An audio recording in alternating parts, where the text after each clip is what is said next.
Hello बच्चों, let's read the question. Force acting on a body varies with time as shown below.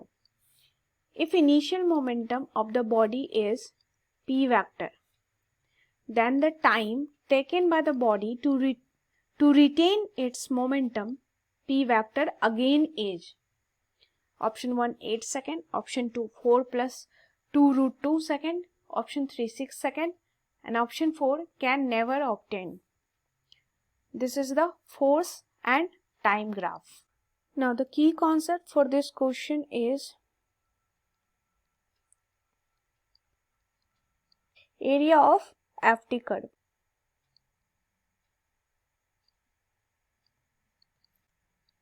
Area of force time curve. So according to Newton के second law of motion के according to Newton's second law of motion,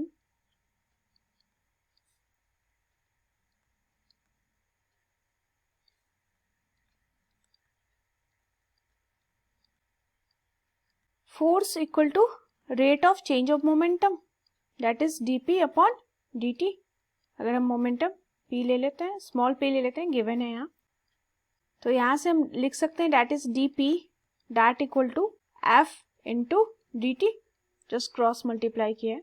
now अगर हम इसको integrate कर दें, कहाँ से कहाँ तक, p इनिशियल से p फाइनल तक, ठीक है, कुछ वैल्यू है p इनिशियल से p फाइनल तक, f इंटू dt, इसको हम लिख सकते हैं f इंटू टाइम का इंटीग्रेशन, इसको लिख सकते हैं area of F T curve.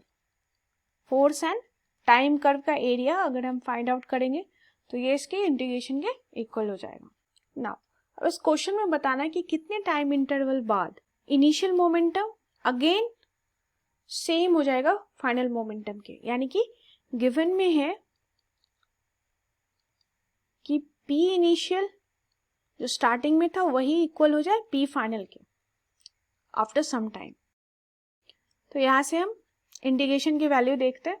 तो लेफ्ट साइड का integration that is p final minus p initial that equal to area of F T curve.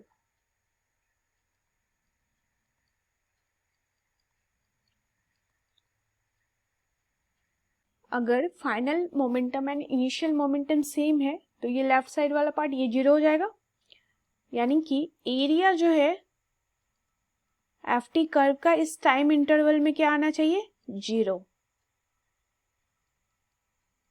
यानी अगर हम ग्राफ से देखें तो जितना पॉजिटिव एरिया है उतना ही नेगेटिव साइड एरिया होना चाहिए, तभी नेट जीरो होगा. तो सबसे पहले हम पॉजिटिव एरिया देखते हैं. एरिया ऑफ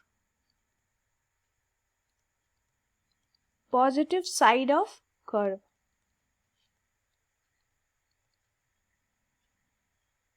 तो अगर हम देखें तो ट्रायंगल है, जस्ट फॉर्मूला लग जाएगा हाफ इंटू बेस. बेस देखते हैं डायग्राम से, बेस क्या है, 0 से 4 तक है 4 और हाइट है 1, half into 4 into 1 that is 2 metre square. तो नेगेटिव साइड भी यही एरिया आना चाहिए, 2 मीटर स्क्वायर. नाउ अब स्लोप की वैल्यू देखते हैं. अगर हम कर्व में मान लें कि कुछ टाइम इंटरवल है t1 मान लेते हैं, तो 4 सेकेंड से लेके t1 तक का हम टाइम इंटरवल ले लेते हैं, दैट इज डेल्टा t. इस टाइम इंटरवल में कुछ f की वैल्यू होगी, दैट इज डेल्टा f. तो आगे हम यहाँ पर स्लोप फाइंड आउट करेंगे. स्लोप की वैल्यू फाइंड कर सकते हैं. स्लोप हो जाएगा y by x that is delta f upon delta t. अब हम डायग्राम से देखते हैं तो स्लोप की वैल्यू तो सेम ही होगी, तो जो पॉजिटिव साइड में स्लोप है वही हम लिख देंगे नेगेटिव साइड का स्लोप भी. पॉजिटिव साइड में यहाँ पर स्लोप क्या है, ये थीटा की value that is tan theta, कितना आएगा 1/2. यहाँ पर जो स्लोप है that equal to y by x, y कितना है 1 है, फोर्स की वैल्यू डिवाइड बाय 2, तो यही वैल्यू हो जाएगी नेगेटिव साइड भी, तो ये हो जाएगा 1/2. तो यहाँ से हम डेल्टा एफ दैट इज जो फोर्स ले रहे हैं उतने इंटरवल में डेल्टा टी में, उसकी वैल्यू लिख सकते हैं हम डेल्टा टी अपॉन 2. एक्चुअली हमें नेगेटिव साइड में एरिया जो है उसको इक्वेट करना है पॉजिटिव साइड से. सो मोमेंटम इक्वल करने के लिए, इनिशियल इक्वल टू फाइनल के लिए, वी रिक्वायर्ड, पहले ही देखा हमने 2 metre square area, 2 metre square area in negative direction. तो इसको इक्वेट कर देंगे हम, 2 मीटर स्क्वायर चाहिए एरिया, एरिया कितना है, half into base into height, base लिया है हमने डेल्टा टी और हाइट हो जाएगा डेल्टा एफ उस इंटरवल में। तो अभी हमने फाइंड आउट किया है डेल्टा टी एंड एफ के बीच रिलेशन, तो डेल्टा टी को डेल्टा टी ही रहने देते हैं, डेल्टा एफ को लिख सकते हैं डेल्टा टी अपॉन 2, तो ये हो जाएगा डेल्टा टी स्क्वायर अपॉन 4।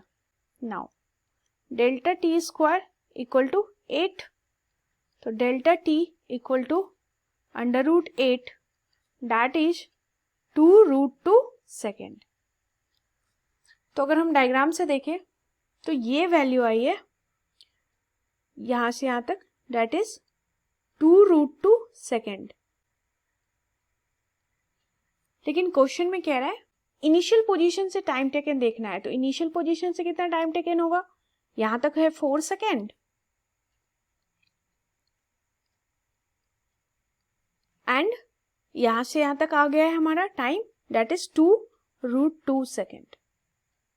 तो दोनों को ऐड कर देंगे, that is the answer. So hence time taken from initial position,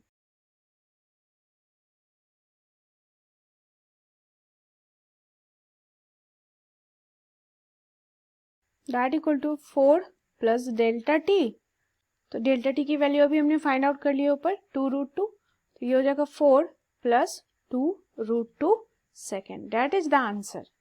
option देख लेते हैं, option 2 is the correct answer. Answer हो गया हमारा ऑप्शन 2। इस क्वेश्चन में की कॉन्सेप्ट हमने देखा है area of FT curve and Newton's second law of motion के अकॉर्डिंग हम एरिया देख लेंगे फोर्स एंड टाइम कर्व का। नाउ तो जितना पॉजिटिव साइड एरिया है उतना ही नेगेटिव साइड भी आना चाहिए अगर इनिशियल एंड फाइनल मोमेंटम की वैल्यू को इक्वल होना है। तो कंडीशन हमने देखा है कि कितने टाइम बाद होगा ये इनिशियल पोजीशन से ये टाइम होगा 4 प्लस 2√2 सेकेंड, जो हमारा ऑप्शन नंबर 2 करेक्ट है। I hope you understood it well. Best of luck.